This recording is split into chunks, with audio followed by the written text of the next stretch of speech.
Seven. Seven again. How many of those have you guys experienced in your lifetime of watching sports? How many series of playoff games have you watched where the players in the sport has pushed the finality of the event to its ultimate limit? Just tell me how many. I know that for myself, simply from hoops alone,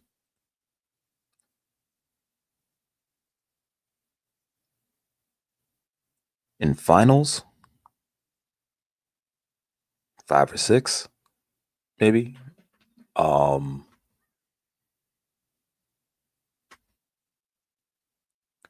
Basketball overall, more than my hands and toes. Of sport, a lot. And each and every time you get the words Game 7, you're not even playing the game. You're not even playing the game. It feels like the game is playing you. Everything that you might have thought about the participants involved left. All the stats, toss them. All the predictions, lose them. Naysayers, quieted. Loud proponents, hushed.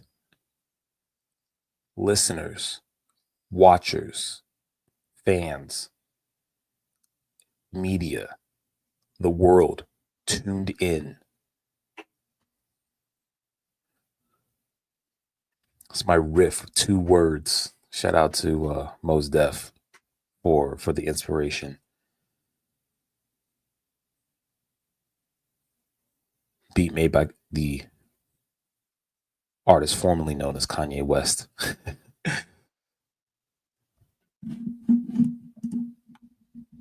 Good morning, Joe. Man, Game 7's giving me chills down my spine, man. I don't know what it is about it.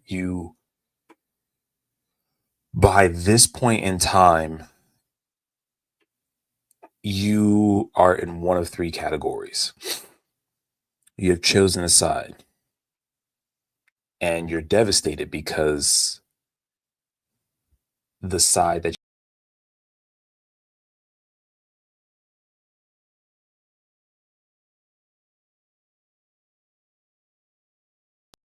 kicked myself out there. Don't know why I did that. Oh, Joe wants to do a watch party. Yeah, Joe. Might happen. We'll see. You're either on the side of, you're the fan of the powerhouse, or maybe the underdog, and you're feeling really good about yourself because in the rhythm of things, you feel like your team is the team in rhythm and you feel good about this game 7. You feel excited about this game 7. Or you're a fan of the team and you saw some things over the last couple games that you just did not like about your team. And you're apprehensive. You're wondering, we have our star guy, but can our star guy save us? What's been happening thus far? And the tail of the tape has gone completely against what you've heard, what you've read, and what you've seen.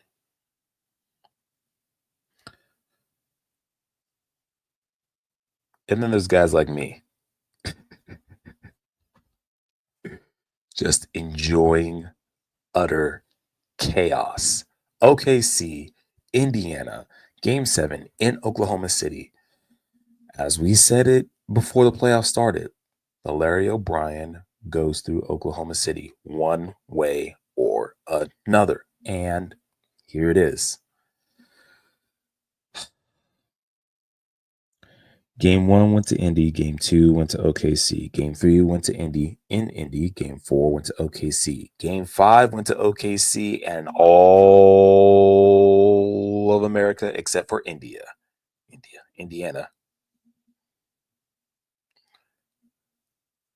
said it was over.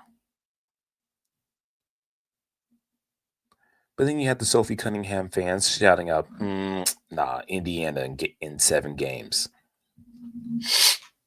Get to that story in a little bit. Tyrese Halliburton supposedly going to be out with a hamstring injury, grade 2. In the chat, we said it. Hallie got to play because you don't know if you're going to have another game to play. And I don't mean this in a sense of like, if OKC had won game 6, then of course the season's over at that point. I mean, waking up tomorrow.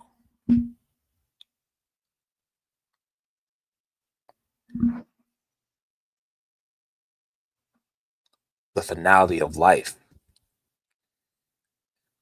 A lot of people that have reached pinnacles within their respective fields will tell you was not fit to participate in said event that would label me at peak. Was not 100% that morning. Felt like I could not get out of bed, so on and so forth. And within sport, the Spartan aspect of it, look at here. Play. And so Tyrese Halliburton did. And we witnessed a soul-crushing performance. I replayed that dunk by Pascal Siakam from that no look. It was a look. You saw the eyes already. But that no-look pass between 2 defenders. And shout out to Jalen Williams, man. Jalen Williams, he's been playing his heart out. I think, and I'm hoping he gets honors. If OKC wins, I hope Jalen Williams gets honors for Finals MVP, because not just a 40-point game, but just the consistency of him scoring. I talked about him being the leading scorer on his team and how it's been such an issue for me, because now you're not like, if the defense is presenting, oh, we're going to double down on SGA, we're going to put a body in him all day, and we're going to give him fits, which game 6, you definitely saw a lot of that. SGA could not figure it out. The whole team was, and we're going to get into that in a bit. But tell the tape of that game 6 was that Hallie came to play. Agent Zero And you get Agent Zero now, okay? Taking that away from Gilbert Arenas with all this shenanigans. All right, bookmark that. We're not calling Gilbert Arenas is just going to be Gil from now on. Can't be a shooter if your takes keep missing so wide left. But this baby face, nah, it's not so much baby face. He's got the beard. He looks like my little brother, honestly. Like if I put a picture of my little brother up next to Tyrese Halliburton, you would think that they're family, not us.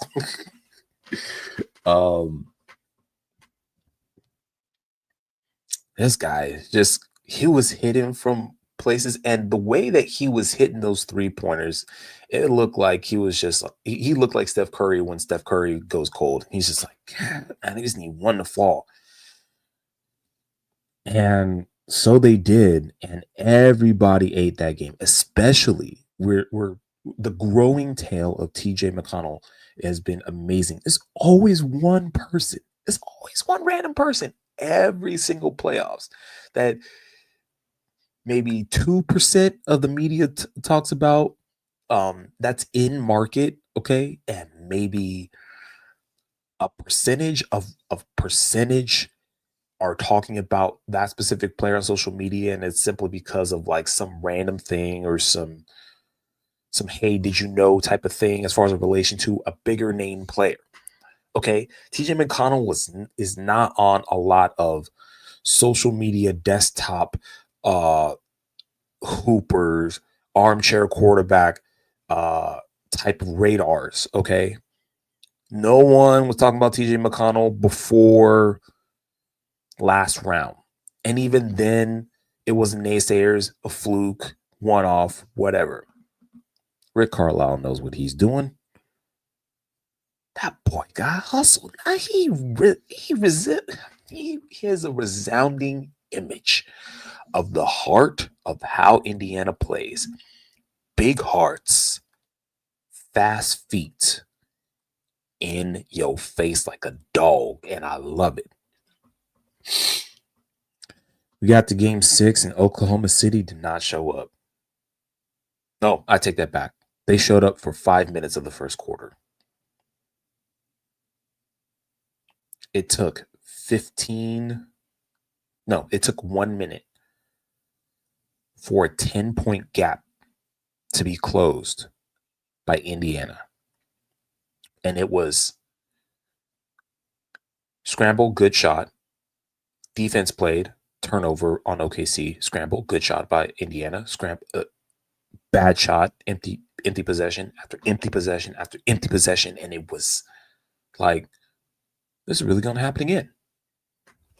There is a social media account out there. We're not going to name names, but it is the same account that said that the measurement of KD's greatness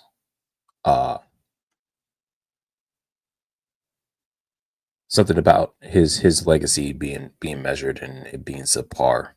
Same account said that Indiana was going to blow that lead and that they would give up their account. They're still posting, so I doubt that was now you can believe anything on social media these days. Except us here at the Sports Affiliation, we try to give it to you raw, unedited, uncut, straight to you. No juice. And what Indiana did was, it was sweet. I mean, it's sad if you're an OKC fan or if you wanted the series to be closed out. You didn't like to be in this torture device that the NBA seems to be playing with us, but we got a game 7 today, y'all. 5 o'clock Pacific Standard Time. I don't know if a lot of us can stomach game 7s, especially if we pick the side. Or if we're just so into this playoffs that we're like the finality of it all, I think is starting to rise as you guys wake up, as you guys start to realize, those that are watching sport today. I believe that it's starting to sink in for a lot of you guys, and it is for me too. Like, dang, this really is the last game, and you're getting to the end of a really good book. I mean, the distance that these teams have gone throughout these playoffs to get here, the stories themselves have just been amazing. Minus the media story about the 6,000 times about Nikhil Walker Alexander and Shake Alexander being cousins. That needed to get put to bed ASAP. Okay. But other than that, man, yo, it's been crazy. It's been amazing. It's been fun. I remember the Lakers tried to trade for Miles Turner towards the beginning of the season, and that just didn't work out. And you can see why big bodies are dominating right now. We got to break down a little bit of that game too. I have a bone to pick with Chet Holmgren. There were times when in space on one-on-one moments, he looked absolutely amazing. He hit a little uh, punch dribble, spin, lefty, mini hook, had a couple of pretty decent boards. I had a pretty good like 2 to 3 minute stretch of where he was playing good individual big man basketball, and he looked like a scalpel. I mean, there's no two ways about it. His weight, his lower body, his power is lacking. Okay. There are guys that are just getting into his hip and then they're just keeping him from being able to take direct lines to the hoop. It sucks because, you like to see your big man, especially if you've been a fan of guys like David Robinson, Shaquille O'Neal, uh, LaMarcus Aldridge, Chris Bosh. I can continue to go up the timeline and into that same rank and just talk about guys that were able to be in that position and back down players. Okay. And Chet can't do that. And then you started to see the effects of the physicality on him. There was a sequence of where there were 2 long rebounds and Chet caught one of them, shot a 3-pointer. Watching this team settle for jump shots, minus J-Dub. J-Dub and SGA were attacking the paint relentlessly, but watching this team take jump shot after jump shot after jump shot, just settling because they felt that the physicality was just too much for them. Lethargic, getting back on defense slowly. It was just a lot of sullen, dull defense and play. And I don't want to say it started and ended with Chet, but it felt like it. I don't want to put all the onus on him. I mean, there was a pass out by Isaiah Joe on the near side of the court. So when you're looking at the flat screen, it's usually like on this side. And he did not eye his pass before he passed it out. And I believe it was J-Dub up on the wing who was calling for the ball for an outlet pass or kick out after recovering a pretty good rebound. And TJ McConnell just snuffed that out. He just, oh, you're going to pass it here because you feel like you have no one to pass it to? Is your desperation getting to you? I'll take them cookies. Thank you. It was a lot of that, just OKC players just getting in their head, internally frustrated. You could see it on the face of Alex Caruso on a couple of plays where he was called for a foul, and he had nice clean discussions with Tony Brothers, I believe it was. I was in a game, but you just saw the frustration on players' faces, the confusion in their eyes, and OKC as to why this was happening to them. They're supposed to be the team that closed this out. They were supposed to be somewhat prepared. They weren't. And I wonder about this stat about losing back-to-back games and the adjustments that Mark Daigneault should be playing. One of the big things that has been talked about, we talked about it last week before games 5 and 6 got played. Playing 2 bigs, okay? employed that, utilized that, worked for game 5, did not work for game 6 because one of those two bigs was just ineffective. One thing that takes away from bigs' ability to be present is a turnover game, and Oklahoma City turnover prone. It was just absolutely nuts and insane to watch, mainly because Indiana is the team that, with all their great passing and sharing the ball, has a higher turnover rate. Okay.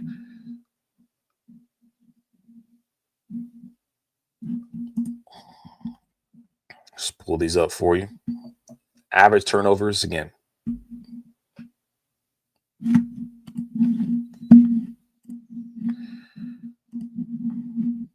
Let's get these up for you. You guys think I'm kidding? Right here.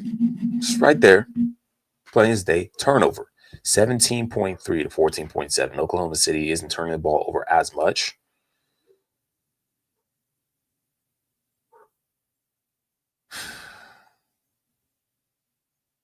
A lot more of the stats are dead even, but this stat right here, these turnovers and these assists, those are the reasons why you have the games that you did.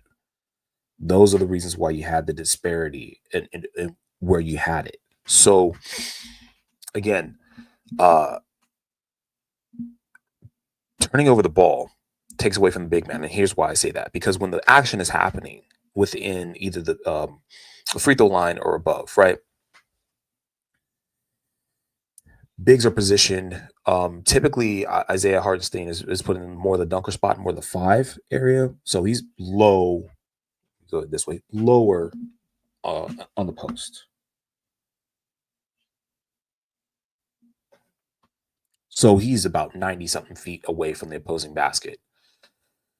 Chet is usually placed somewhere. He's floating outwards towards the free throw line extended. He's doing something mid-range E, which is weird because you want to try to get him as deep into the post as possible. When they're playing that high-low action, high-low being one big man on the higher part of the post and Chet being on the lower part of the post, Chet's usually the one floating around because Hartenstein is bigger, stoutier, and much more able to stay within his particular area and not get pushed out of that area to receive a pass out from the wing in order to back down, dribble down his man, pull up Chet's defender, and then Chet can roll to the basket for alley-oop. That happened multiple times throughout games before. They attempted it this game, and by the time that was implemented and utilized by Hartenstein and Chet could not finish dunks, wide open dunks. So the tail of the tape was just fatigue, frustration, carelessness on OKC's part. Not qualities that you want in a championship team, because what they were facing was grit, tenacity. Indiana was very poignant. They were very pointed, very particular. And then Pascal Siakam. That was the biggest, some of the biggest stories of Game 4. I mean, Game 6, and because of those points, you start to wonder who's going to resemble the much more. It's not a question of talent. If you throw all the stats away and just look at these teams, how they've played, not what the result was, but just how they played, the teams look pretty even. You know, stats are what they are. I mean, despite the 15 billion steals that happened in Game 6, I mean, Oklahoma City still leading the steals. the forearm of SGA, the distance created still isn't being called. You've seen it used a couple of times on Andrew Nembhard, which is a whole other thing that we'll be able to discuss in the offseason. But yeah, this is. And then on the other side, we know that no one's 100% at this point. Maybe 90 for some of the bench players and guys that haven't really had much time to get on the court. Maybe 85 for some of the starters or bench players that have been utilized a lot. Halliburton is going to be who and what he is, and I would be pretty stoked coming off of a grade 2 and playing the way that I did in game 6. So that energy alone is going to fuel him.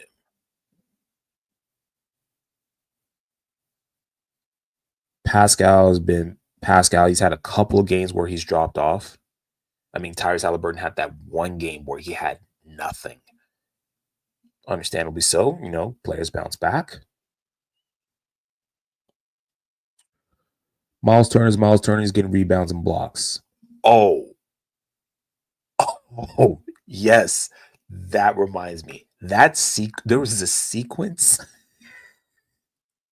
That same sequence where I said Chet shot the ball twice from 3-point.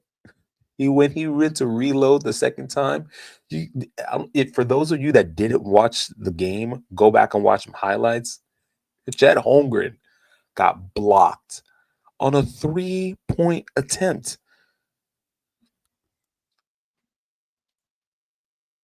Okay, basically when you watch Chet when Chet should be lifting the ball should be off screen. He's so darn tall. I think he got blocked about right here. Just pushed.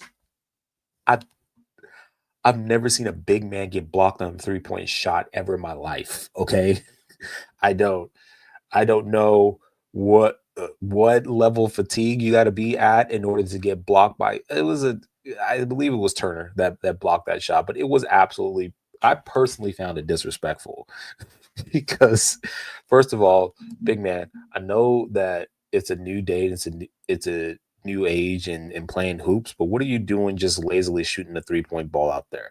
That's one. Two, how are you going to let a man close out on you when you have some distance? All you got to do is get that thing up there. Just get it up there. Why are you loading so long that the color wheel from Apple starts showing up on your jump shot? Lastly, you got blocks. Okay? The first one didn't go in. Why are you taking the second one? Let's get a better quality shot. And it's those moments right there where I have pause about crowning OKC as champions today. We put a post out there for those of you that follow. Took a straw poll of who we thought was going to win game 6. Majority of you picked OKC. Let's just go ahead and pull it up right now. It was, I mean, he just went, boy. Where that thing at? All right. Let's go ahead and share this tab with y'all right now, just in case y'all think I'm lying.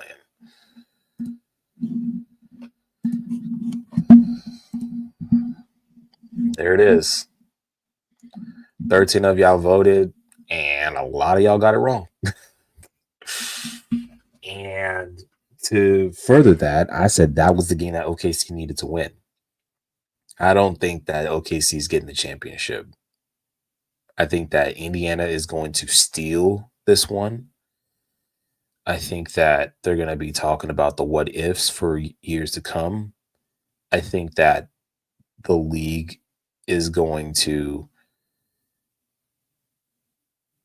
try to tout some small market stuff. OKC is going to get a few more games, but Sam Presti's going to be sitting there looking with all the draft picks in his hand and he's going to start wondering, do I redo what I already tried to do in 2010, in 2006? Let me see. Yeah, 2010. We'll say that. I'm saying KD, Russ, and Harden. I think if OKC doesn't win this, this gets blown way up. This team gets dismantled. I think they ship Chet. I think J-Dub asked for more money and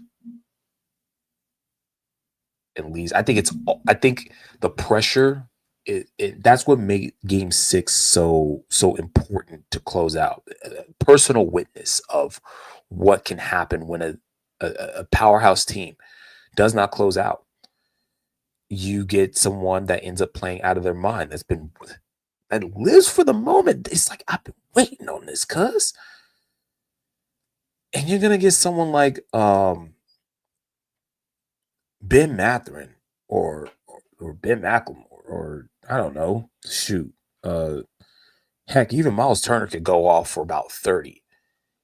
And because of that, you left the door wide open, and all the pressure right now is on OKC to close this thing out. Not just as this for this immediate team, but as a franchise, for the people in the area, man. The market for Oklahoma is football, like college football, and that's it. You have Oklahoma City. You have a bunch of people out there that are fans because they can't be fans of anything else. We took the Tulsa Shock away from them as a WNBA franchise. It moved them, I think it was to Dallas. And I think that Dallas team got moved to Las Vegas. Someone check me on my WNBA history. So they had professional basketball there for a minute. They also had professional basketball a little bit when Katrina happened. When the Bobcats got moved, that were the Pelicans at the time. It was a rough time. So they had professional basketball for a little bit, but this is it. So Indiana's got the fever now. So if Indiana does not win this championship, Carlisle gets to go back to the drawing board again and said, I got a little bit further than I did last time. A lot of it, actually, way further than he got last time. And he gets to run it back. He gets to basically bring this team back and says, hey, we can do it again, which will probably annoy the crap out of a lot of people. It's like the 2004 Detroit Pistons coming back for another championship run, which they did. Larry Brown brought them back to do the same thing again, only San Antonio got the better of them that time. So shout out to Pop, by the way. Look, Rick Carlisle is able to bring this team back again. You can't say the same thing for Oklahoma City.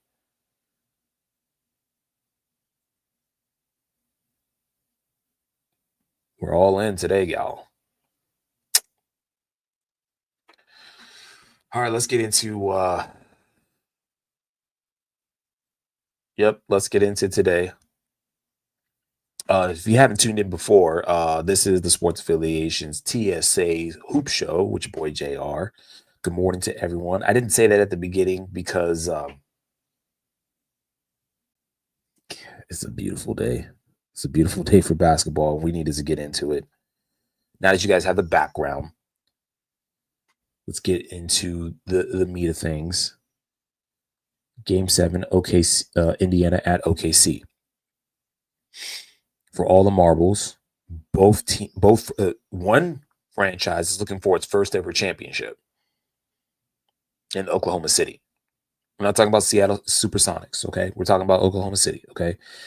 Indiana. Let's get that stat for you. Let's see if Indiana.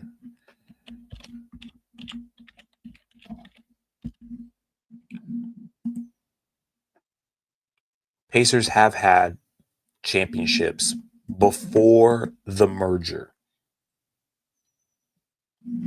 Before the merger.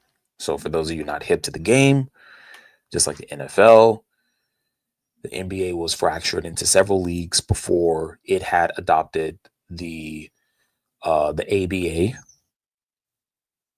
when it was just 8 teams, and then adopted some of these other teams into what it is today, but the Indiana Pacers won championships before that merger happened, which is why you get a lot of stats of, oh, before the merger or after the merger. Changes the pool of competition. So the Indiana Pacers are also looking for their first NBA championship. Not a lot of people have talked about, and this is something that we've been preaching all season, small markets. Oklahoma City, small market. Indiana, small market. Chicago, no Jordan, small market. Milwaukee, Minnesota. I mean, there are tons of small market teams up in the Midwest, Northeast area, spanning between Idaho all the way over to the western part of Pennsylvania. Small market, and from the Great Lakes all the way on down to southern Tennessee. Small markets, because either that's the way that we like it, and we like to live in cities where they're next to big beaches and metropoli, what have you, metropolises, whatever the plural is. And we don't go into these more rural areas where farming and agriculture are some of the biggest money makers for the area. We don't go into these areas where they get 4 seasons and televise a lot. And so there is a lot that's going into this game. Oklahoma City needs this, personally, I feel, more than Indiana does, because Indiana got lucky, got Caitlin Clark, and now the Fever are the talk of the town, regardless of the Fever's record, regardless of how well CC is doing as far as her second year, regardless of the fact that this Indiana team featured a Reggie Miller play in which he scored 8 points in 13 seconds, regardless of the choke.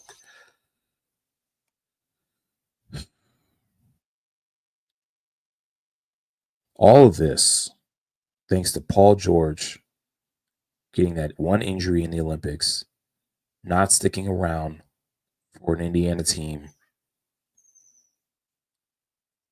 and the fun and the chaos just began. And now we get today. Because everyone tuned out of Indiana basketball if it didn't have Mark Jackson on it, Rick Smits. Yeah, now I'm digging into my bag. Now I'm digging into the archives for y'all.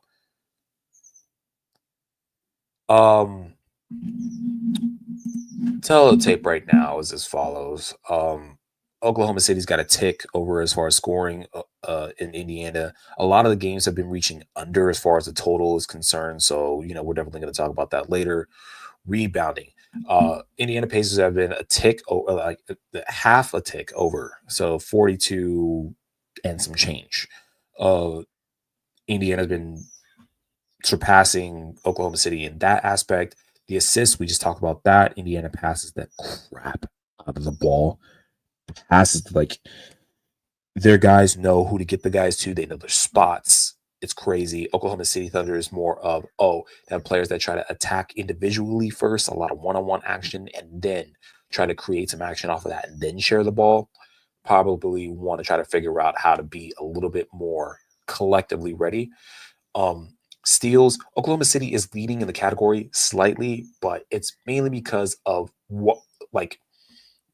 fatigue, turnovers, bench being not so up to par when it comes to crunch time, second quarter, stuff like that. Oklahoma City's been taking advantage of that. Blocks are just about even. Turnovers higher on Indiana Pacers side, but that's mainly because they started out with the 20 turnover game. Won the game, but it's a 20 turnover game. Field goal percentage, Indiana Pacers have been much more efficient. And I think the field goal percentage kind of goes in a way of being reflected by the assists. You pass the open man, right? 3-point percentage, just about the same. Oklahoma City making these 3-pointers because they have guys that make 3-pointers. Indiana Pacers are making 3-pointers because the guys get to the open spots and they have Tyrese Halliburton. Okay. And then the free throw percentage of Oklahoma City way up there, leading that category because they get to the free throw line. No two ways about it. Jalen Williams was living at the free throw line, game 6. And as it stands right now, candidates for Finals MVP: Pascal Siakam, Tyrese Halliburton, T.J. McConnell, Shai Gilgeous-Alexander, and Jalen Williams. That's a 5. And I think out of those 5, 2 best candidates, if you guys are making your bets, are going to be. Let's give you 3. I will give you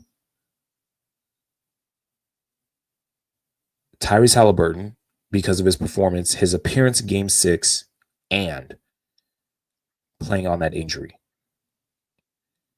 SGA for most of his consistency, because he seems to turn it on at some point during the game. And then Jalen Williams for how he has been backpacking, being 1B, not so much a number 2. So those are the 3 I got picked for today's game.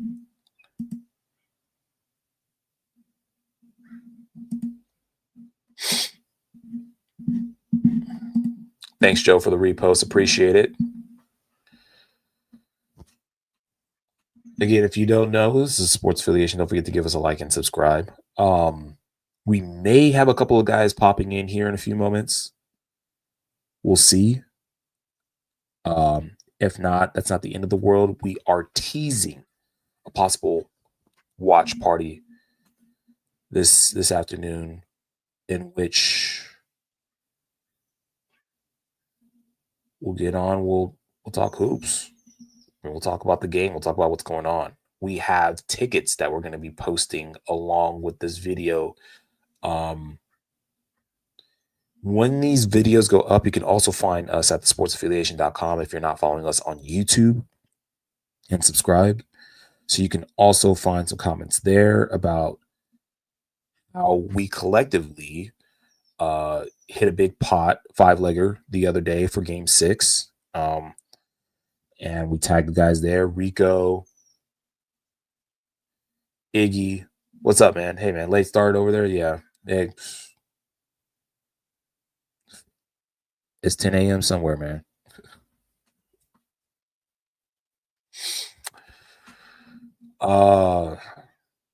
Shout out to Coach. Those are my guys, and those are the guys that helped create that ticket. We reposted that, and if you guys want to follow us, tail us on some bets there, let us know. But we got now we're into the last 20 minutes of where we get to the money. So let's go ahead and do that.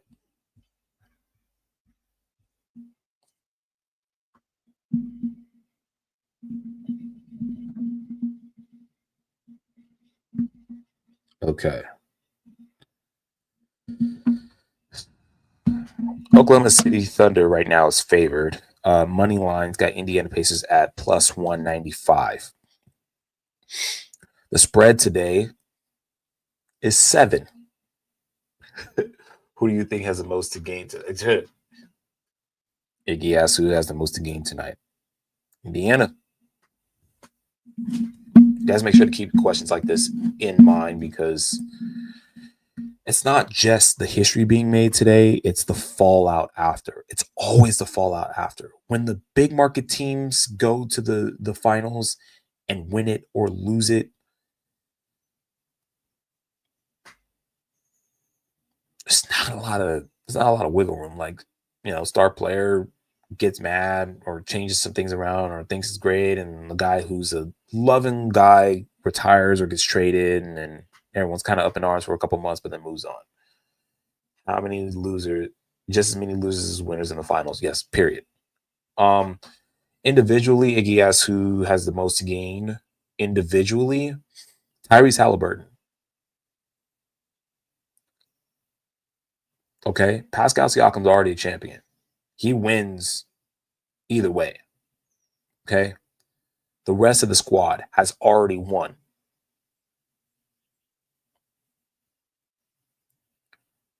But Tyrese Halliburton, you have to start from last season, okay? Caruso's already champion. He doesn't have anything to lose. Carlisle, you can name anyone that is like anyone that has a ring has nothing to lose. Anyone that's a vet has nothing to lose. But Tyrese Halliburton, he got Eastern Conference playoffs bombed out in the last series, right? Gets named to the Olympic squad. Does not see the floor. Goes to Paris. Doesn't see the floor. I mean, we're all talking about Jaylen Brown not getting selected, Jason Tatum not getting in as many minutes in the gold medal match. That's the story coming off. They got a chip on their shoulder. Tyrese Halliburton just came and ate popcorn, baguettes, okay? Was there for the vibes. Had an interesting offseason if you follow him on social media. Comes back. Basically, the team runs it back as far as availability and players.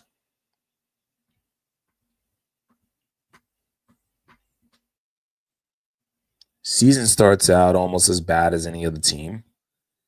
And they sneak and they start streaking and they start beating big teams. And then they get into the playoffs. And then they're matched up against a Milwaukee team where the faith is on the star player, but no one really understood what Indiana basketball was about. And then they showed you. And then they showed you again.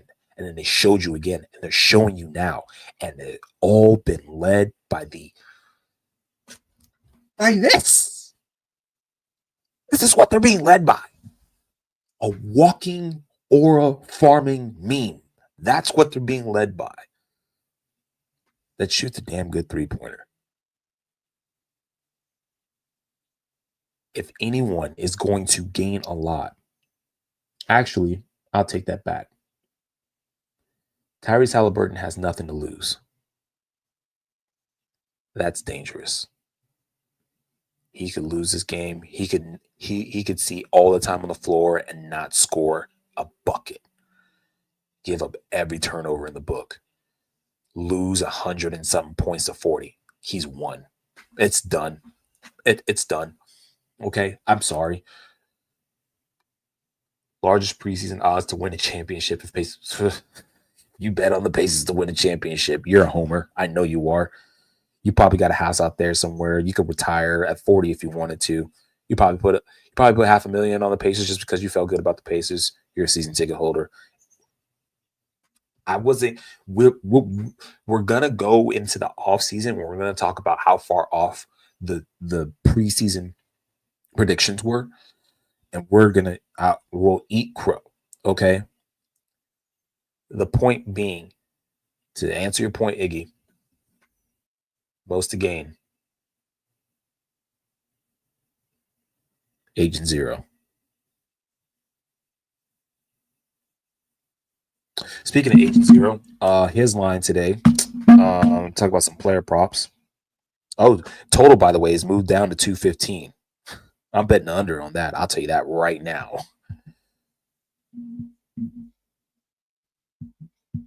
Why is that? Because we watched two high-scoring teams in Los Angeles and Boston score 180 something points in a national basketball game. Okay, in the Game 7 of the NBA Finals. Okay,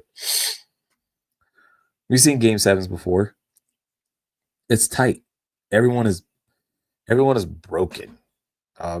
Okay, especially in a 2-2-1-1-1 scenario. The Miles Turner, I believe, was interviewed before Game 6 and was asked the same question about how the setup of the series is wearing on him, and he came out and basically said, "Yeah, Yeah, it's wearing on us. But that's the tenacity of a champion is when you feel like you can't and you do it anyway. And so points will be scored. They're just going to be there's going to be some weird scoring droughts, and players that you don't think can shoot are going to be shooting. So, like, we're going to be talking about some Isaiah Joe threes. We haven't really been talking about him a lot. He's a guy that has gone cold. He's not a streaky shooter. He has volume in him. Like, he's capable of being a 4 3-point scoring player. I think that that's a guy that's going to get 2 or 3 this game. I think Jalen Williams is gonna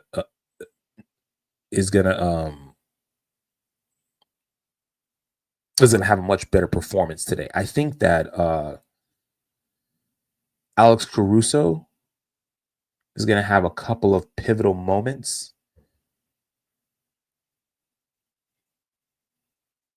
but I also strongly believe that it's gonna come down to more than just veteran leadership. It's gonna be 8 games. Okay, see, 5 wins with SGA attempts and makes 10 plus. 3 losses when he attempts less than 10. People can scream turnovers.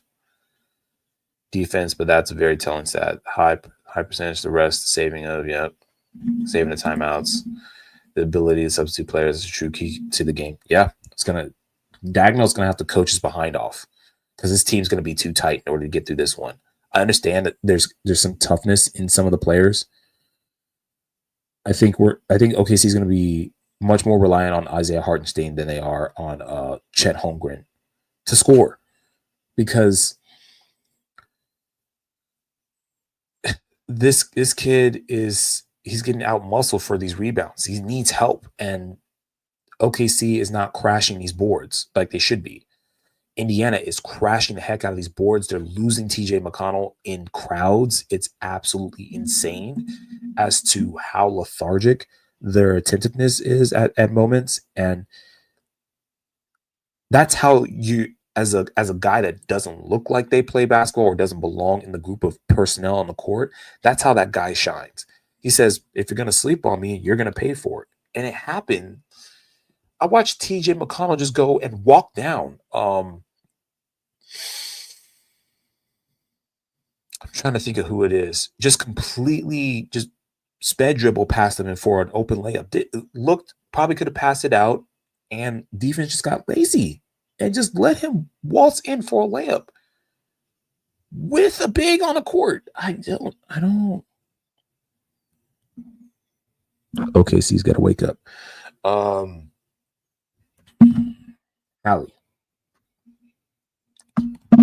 All right.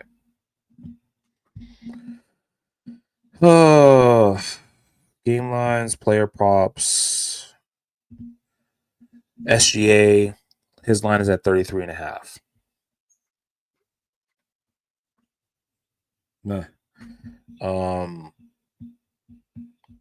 Halliburton is at 15.5. I think 15.5 is a very reasonable line to play. It's a very reachable line. I would give Halliburton the over on that, just for the aura. Chet Holmgren is also at 15.5. I'm giving him the under for points.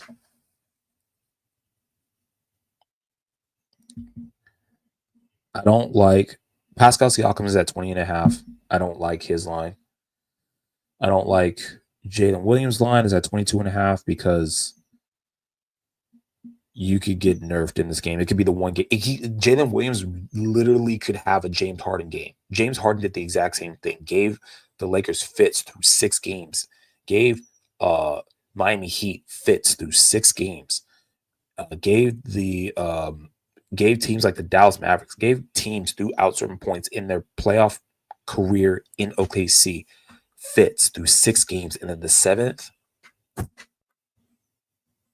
David Copperfield, okay?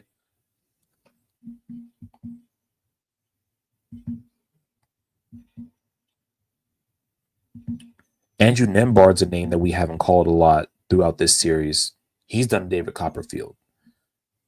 Possible he's due. Neesmith, Toppin. We're all over Toppin. We got Toppin fantasy points, by the way, from before. That was amazing. Chet rebounds over 10.5 is plus 100. Under 10.5 minus 145. The lines are reflective of how the guys have been playing and how they've been available. I don't like betting on Chet Holmgren rebounds on the over anymore because he just is Miles Turner going to show up offensively tonight? He might not have to. It's a high possibility. We talked about earlier, a little bit earlier. Miles Turner is a guy that is a 20 and 10 player. Doesn't need to be, but a 20 and 10 player indeed. Assists, Halliburton line is at 6.5. You know he shares the ball very well. SGA, funny. SGA and Tyrese Halliburton both are right now at 6.5 assists. Over 6.5 for Tyrese Halliburton is minus 160. Over 6.5 for SGA, plus 100. High chance you get a 45-point game from SGA and 5 assists, maybe 6. Tyrese Halliburton is going to have a 15 or 16-point game, 10 assists. They play the same position. They play the same position. We had this Indiana Pacers team all wrong, man. Steals and blocks. Oh, these are fun. Caruso, under 1.5 at plus 115. It's Caruso that plays that defense, y'all. Lugens Dort. It's a player that's got to be studied. Shout out to Canada for putting out another prime product in Lugens Dort. But that's a guy that improved his three-point shot over 3 seasons, like step ladder did. 30, it was like 28, 30, and then 34%, I believe he was for the season, which is a big jump for a guy in his position where he shoots a pretty decent volume. And availability is the best ability. He's been present, but he has not been available. He's got to score more. He's got to score more. That's a guy that's due. We're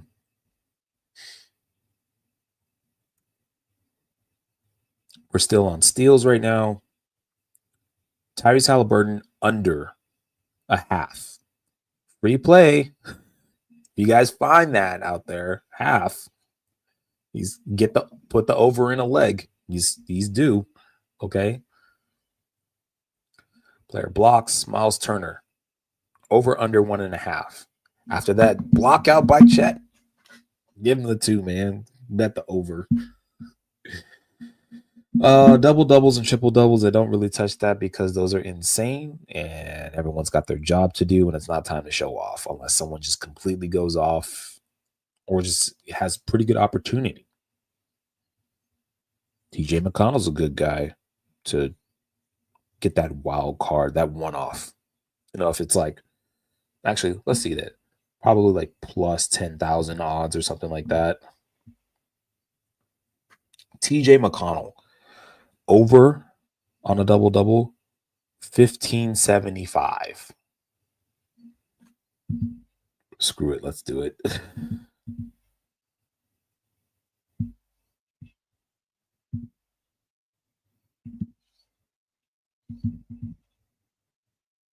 We'll put 3 units. We'll put 4 units on TJ McConnell to get a double-double tonight. And if it hits, we're all going to Sizzler. Okay. Oh man. Can't call it for you guys today. Another safe bet today is OKC money line. That's a safe bet, and I don't like playing safe. I like playing smart. Smart money's on Indiana right now. Go with the team that has less to lose. The line is 7.5 after being 10 and 11. You crazy book cooking suckers out there in Vegas. 11, 10, 9.5, out of your mind. Out of bounds. Way to show that the lines don't matter. Don't bet the line. The game's going to be crazy. Don't stress yourself out about that. Bet the money line. Bet smart. Be lucky. Guys, we were supposed to do so much more today. We can't. Okay.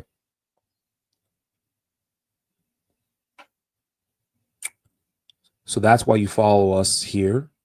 You subscribe, hit that like button, hit that notification button so you know when we're on.